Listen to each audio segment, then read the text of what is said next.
Mr. Schoaf got me involved in sales first. He got me involved in home building and land development and manufacturing and all kinds of things. Schoaf was an entrepreneur. He did a lot of things. One of the tips he gave me was find a unique person and build a company around them, instead of starting a company and trying to find somebody unique.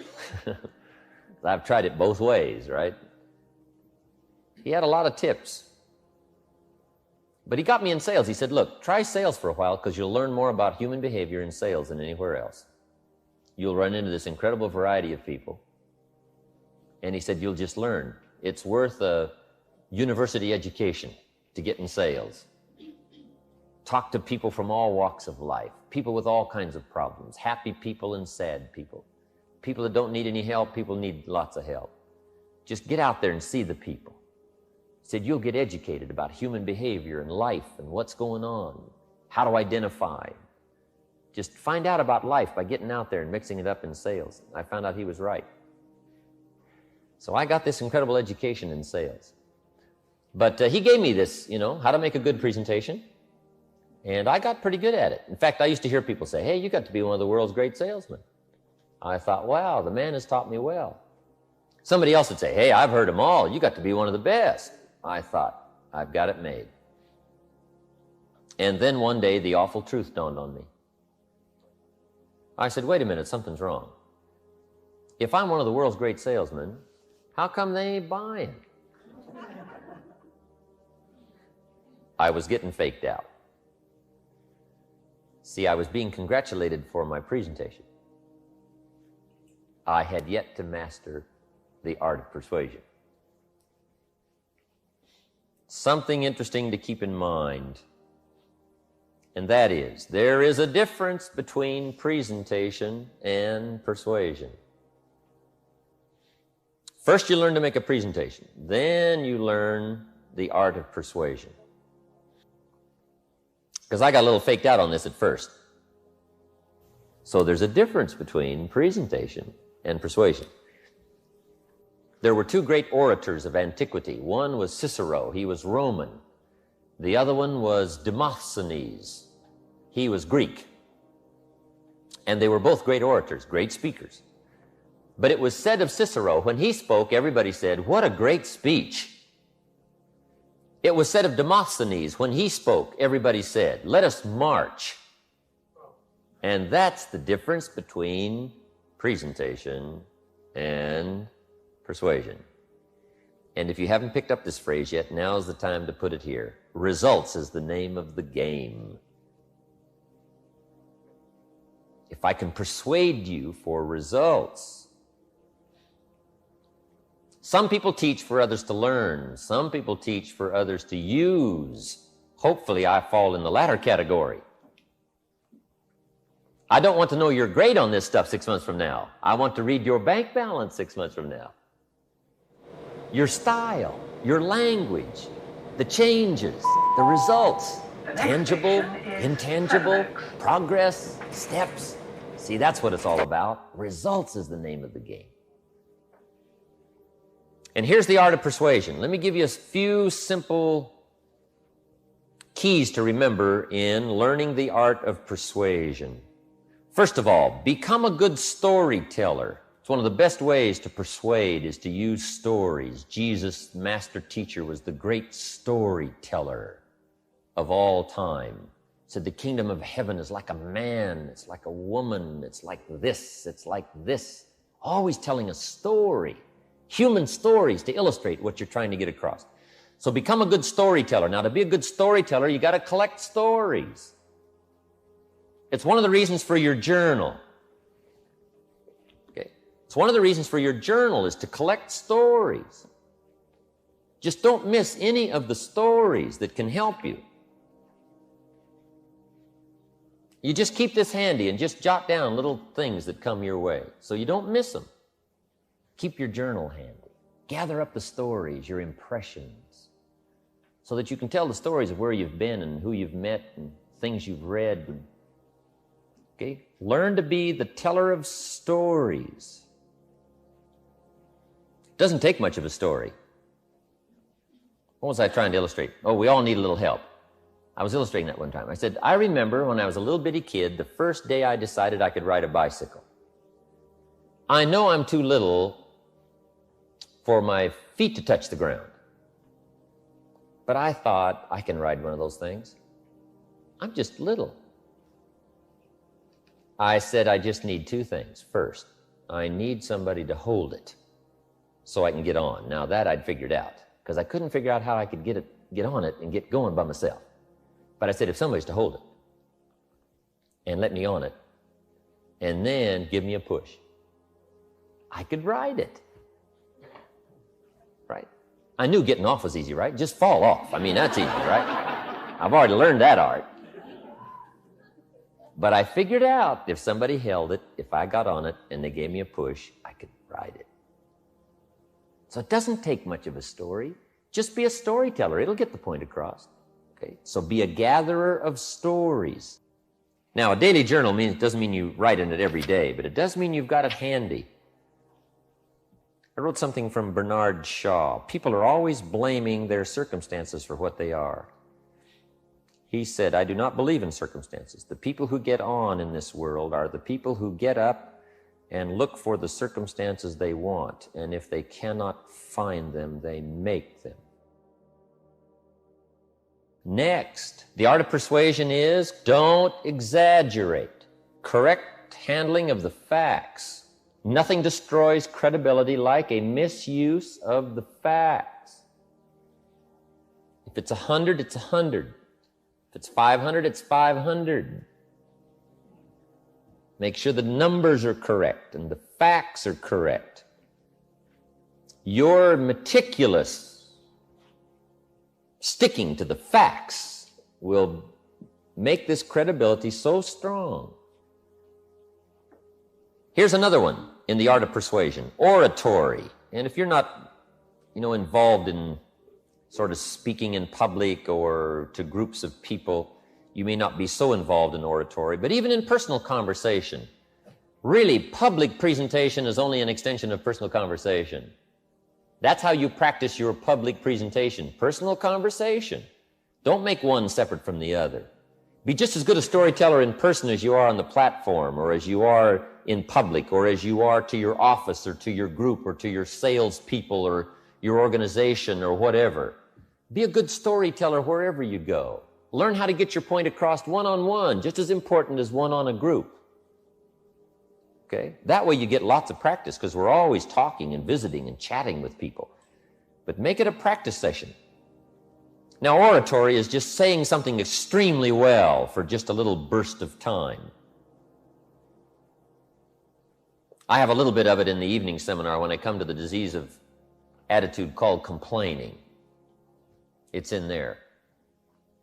When I say spend 5 minutes complaining and you've wasted 5, and you may have begun what's known as economic cancer of the bone. Surely they will soon haul you off into a financial desert and there let you choke on the dust of your own regret. Now, that's just a little what we call a burst of oratory, right? It's just something well said, well put together, and you just use it. One is for attention, of course. One is to get the point across. One is to cover what you're trying to cover. Okay? But use it. Now, you can't do that for 30 minutes, right? The attention span isn't that long, but oratory is good. Okay? Next, learn how to quote. Sometimes you can't say it quite as well yourself as someone else has said it. So be a gatherer of quotes and learn quotes that can help to illustrate whatever you're wanting to say. And quotes are also a good attention getter. Do you notice how, you're just going along in conversation and you quote something? People just listen a little better when you quote. You quote a poem or a sentence or a saying or something. It's really helpful in the art of persuasion, getting attention. It also shows you've done your homework. You are really interested enough in your subject to gather up the quotes on the subject. So use quotes. I have quotes, right, sprinkled throughout that whole evening seminar. One of them was, Benjamin Disraeli once said, nothing can resist a human will that will stake even its existence on the extent of its purpose. See, that's well said. Just learn the quotes, capture them in your journal, and then Rehearse them and repeat them until they become part of you. And sure enough, you'll find all kinds of uses for the stuff you've captured and practiced. Captured and practiced. Salt Lake City the other day, I was doing a seminar. And I was talking about the truth. And I remembered Churchill's quote, "The truth is incontrovertible. Malice may attack it, and ignorance may deride it, but in the end, there it is." See, that's well said. You could sit up all night and not think of that, right? I mean, that's good. Good quotes. So learn how. The quotes and the poems are just, they're heavy. They're good stuff. Whether it's fun or whether it's serious, just learn all the quotes. Something you write yourself. Write it out and then rehearse it. If it sounds good, and then use it. Express yourself on paper. Then go over it till it takes root in your mind and your heart and starts to grow. And sure enough, daily in conversation, all kinds of occasions you'll have to quote something that you've written, a couple of verses of something. But use quotes. They're so good because some people have said it so well. And if you practice, you can say something so well that it'll get the point across. It'll cover the subject. It'll do the job. So quotes. The next one is learn how to paint pictures. Words fitly framed together that describes something, that gives color to what you're trying to say, gives depth. It has several dimensions. Learn how to paint pictures with words. Part of the art of persuasion is taking people on a word journey. A journey of words, descriptions. Now, part of those pictures develop as you get older, as you get more experience in life. Part of that's just a growth process. It really is. One of Judy's boys, Bruce, when Bruce was about 12, we're up at the ranch riding the motorcycles up on the Jeep trail. I'm in the lead one day, right? And we're running the Jeep trails. I noticed this little clearing right through the trees where the trail made a little circle out, along the side of the mountain. And the view was absolutely breathtaking. So I pulled up and stopped. I'm taking off my helmet. I'm looking at this view. It is spectacular. The colors, it's along about 5 o'clock in the evening and the colors are gathering. And the valley below, this little river running through the valley, the cattle are down there grazing, the mountains in the distance, the colors, the trees, the mountains, it was just fantastic. And I'm drinking in this scene. And Bruce comes flying up on his motorcycle, right, up behind me, stops, gets off, takes off his helmet, he's pulling off his gloves, walking up where I am. And I say, "Bruce, look at this view. Isn't this fabulous?" And he takes a look, and he looks at his watch and says, "We better get going, we're going to be late."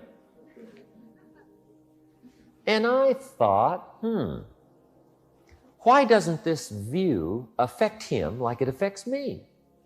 I'm stunned by the colors and what's happening. And then it dawned on me, he's only 12. See, when you're 12, you've only got 4 or 5 colors on your palette to paint pictures. You just don't have very many. But sure enough, as you get older, as you gather experience, you just get this better variety of colors on your palette, all kinds of shades of green and blue. The colors start to grow and change. Then if you get good at using all these colors to paint pictures in other people's minds, see, that's when things can really start to take shape. Learning how to paint pictures, how to get the ideas across, how to tell the stories, how to get to the heart of the matter. All of that is a matter of art, learning how, painting pictures. Here's another part of the art of persuasion, straight talk. We've all used the expression. It's a good expression. Let's tell it like it is. Almost everybody's willing to say, level with me. Just let's tell it like it is. Straight talk. And we can all use straight talk. Here's the next one, challenge. Everybody responds to a challenge. So I'm not sure you can do it. I don't know. See, all you got to do is say that to me, right? See, I bet you can't make another $1 million in the next 6 months. How much we got riding on this, right? I mean, that's all I want to know, right? What is the bet? Hey, we all respond to a challenge. We all respond to doing something well, seeing if we can do it. I mean, since we were kids, right? Competition, challenge. I always go for that. Okay? Climbing the mountain, going through the experience, becoming a better person, learning to talk better and walk better and look better, and lifestyle, affecting other people, developing personality.